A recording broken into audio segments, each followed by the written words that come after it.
మీరు కూడా కళ్ళ కింద నల్లటి వలయాలతో ఇబ్బంది పడుతున్నారా? అద్దంలో చూసుకున్నప్పుడు ఆ నలుపు మిమ్మల్ని అసహనానికి గురి చేస్తోందా?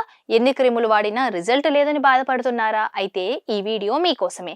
కేవలం కీరదోసతో మీ కళ్ళ కింద నలుపును ఎలా మాయం చేయాలో, అది కూడా శాస్త్రీయంగా ఎలా పనిచేస్తుందో ఈ రోజు మనం తెలుసుకుందాం. అసలు కీరదోస ముక్కలు పెట్టుకుంటే నలుపు ఎలా పోతుంది? కీరదోసలో ఉండే విటమిన్ కే యాంటీ ఆక్సిడెంట్స్ కళ్ళ కింద ఉండే రక్త ప్రసరణను మెరుగుపరుస్తుంది.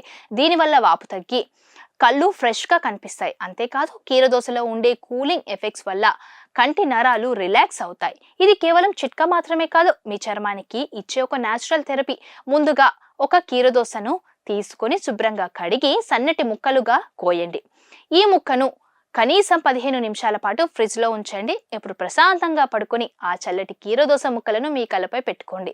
10 నుండి 15 నిమిషాల పాటు అలాగే ఉంచండి. ఆ తర్వాత చల్లటి నీటితో మొహాన్ని కడుక్కోండి. ఇలా రోజుకు 2 సార్లు చేస్తే వారం రోజుల్లోనే మార్పును మీరు గమనిస్తారు. ఇలాంటి మరిన్ని ఇంట్రెస్టింగ్ హెల్త్ టిప్స్ కోసం మన కొలుగురి 24/7 న్యూస్ టీవీని సబ్స్క్రైబ్ చేయండి.